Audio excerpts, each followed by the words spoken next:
Episode के शुरुआत में हमें दिखाया जाता है माजिनको तमागामी से फाइट करने के लिए उसे चैलेंज करता है। उसके बाद उन दोनों की फाइट शुरू हो जाती है। माजिनको अपने घटिया करतब दिखाने लगता है, फिर वो उस पर लगातार अटैक करता है, लेकिन तमागामी को कुछ फर्क नहीं पड़ता। माजिनको अपनी पूरी पावर से उस पर अटैक करता है, लेकिन तमागामी को उससे कुछ नहीं होता, वो सीधा ही खड़ा रहता है। अब हमें दिखाया जाता है कि गोकू और बाकी सब सेकंड डीमन वर्ल्ड के लिए निकल रहे होते हैं। सुप्रीम काय गोकू के कान फिर से लंबे कर देता है ताकि वर्फ सामा उसे पहचान न ले। अब ग्लोरियो प्लेन का नंबर बताता है, लेकिन उससे वर्फ सामा पहचान लेता है कि गोमा की आर्मी की शिप है। उस पर पेंजी बोलती है, हम लोग गोमा की आर्मी के परिवार से हैं। उस पर वर्फ सामा उन्हें जाने देता है। अब सुप्रीम का ग्लोरियो को रोकते हुए कहता है कि क्या हम डायरेक्ट फर्स्ट डीमन वर्ल्ड में नहीं जा सकते। उस पर गोकू कहता है कि पहले हमें ड्रैगन बॉल्स को इकट्ठा करनी होगी और छोटे होने के लिए हमें सबसे पहले सेकंड डीमन वर्ल्ड में जाना होगा। फिर गोकू को डंडे की चिंता होने लगती है। उस पर सुप्रीम का बताता है नमेकिंस बहुत ही काम के होते हैं, उन्होंने डंडे को उठाया है ताकि वो इसका इस्तेमाल कर सकें। अब गोकू खुश हो जाता है। अब दूसरी तरफ हमें दिखाया जाता है वेजिटा और बाकी सबको उनका प्लेन वापस मिल जाता है। पिगलो बोलता है कि डंडे अब बच्चा बन चुका है तो ड्रैगन बॉल्स यूजलेस होंगी, तो हमें डीमन वर्ल्ड के ड्रैगन बॉल्स ही यूज करने चाहिए। अब हमें फिर से सीन दिखाया जाता है कू अपनी पूरी ताकत से लड़ रहा होता है, लेकिन तमागामी उसे आराम से उछाल के फेंक देता है, मानो जैसे कि वो कुछ है ही नहीं। अब माजिन को अपने मुंह से कई सारी पावर बना के उसकी तरफ फेंकता है। उस पर अरिंशु खुश होने लगती है। फिर हमें सीन दिखाया जाता है गोकू और बाकी सबका, जो कि सेकंड डीमन वर्ल्ड में पहुंच चुके हैं, और ये देख के गोमा भी हैरान हो जाता है। अब गोकू सुप्रीम काय से पूछता है कि तुम्हें यहाँ आकर कैसा लग रहा है। उस पर सुप्रीम काय कहता है मेरी यहाँ आकर यादें ताजा हो गई। फिर उसे याद आता है कि क्या यहाँ पर अभी भी क्रेकन्स हैं। उस पर ग्लोरियो कहता है हाँ, यहाँ पर अभी भी बहुत सारे क्रेकन्स हैं। गोकू पूछता है कि ये क्रेकन्स क्या है। सुप्रीम काय बताता है ये एक सी मॉन्स्टर है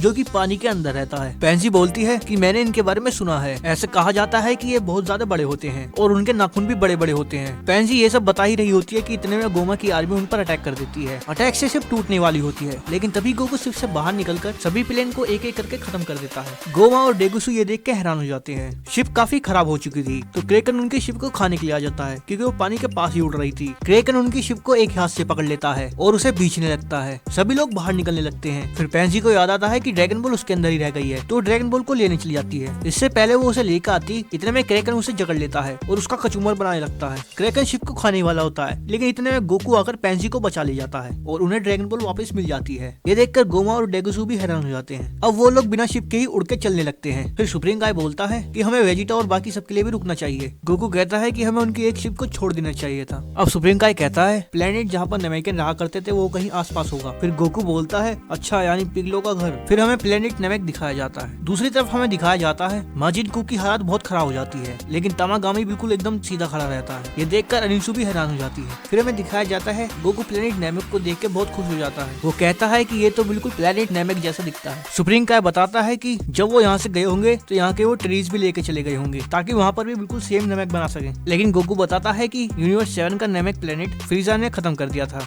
अब गोकू को भूख लगने लगती है तो वो रिवाइव बम निकाल के खा लेता है, उससे उसका स्टेमिना भी वापस आ जाता है। अब वो प्लेनेट नमेक को देखते हैं जो कि पूरा बंजर बन चुका है। अब गोकू सेंस कर लेता है कि वेजिटा और बाकी सब यहाँ पर आ गए हैं। गोकू उन्हें क्रेकन के बारे में बताने चला जाता है। क्रेकन को देख के सब हैरान हो जाते हैं। अब दूसरी तरफ हमें दिखाया जाता है माजिनको तमागामी से हार मान लेता है। वो अरिंशु के पास जाके कहता है माफ करना, मैं हार गया। तमागामी अपनी जगह जाकर खड़ा हो जाता है और अरिंशु माजिनको को लेकर वापस चल देती है और उसे कहती है कि तुम फायर हो चुके हो। अब वेजिटा और बाकी सब यहाँ पर आ जाते हैं। पिगलो बोलता है कि ये जगह जानी पहचानी लग रही है। अब उल्मा सुप्रीम काय से पूछती है क्या तुम उनमें से हो जिन्होंने डीमन रेल्म्स को छोड़ा था। उस पर सुप्रीम काय बताता है बहुत पहले उस जमाने के डीमन किंग ने डीमन रेल्म को एक्सपेंड करने का सोचा था। उसने आदेश दिया था सुपर माजिन रायमस को यूनिवर्स बनाने का। वो अभी भी सबसे बड़ी अथॉरिटी है पूरे यूनिवर्स में। कई सारे यूनिवर्स बना दिए गए थे और उन्हीं यूनिवर्स में माजिस ने जाना शुरू कर दिया था। रायमस ने फिर हम में से कुछ ग्लिंट सेलेक्ट किए थे और उन्हें बाहर भेजा गया था सुप्रीम काय बना के यूनिवर्स पर नजर रखने के लिए। बुल्मा बोलती है यानी हर बीइंग जो यूनिवर्स में है वो माजिन की फैमिली से बिलोंग करती है। सुप्रीम काय बताता है कि ऐसा नहीं है। उदाहरण के तौर पर सेयंस और अर्थलिंग्स ये लोग यूनिवर्स बनने के बाद ही पैदा हुए थे।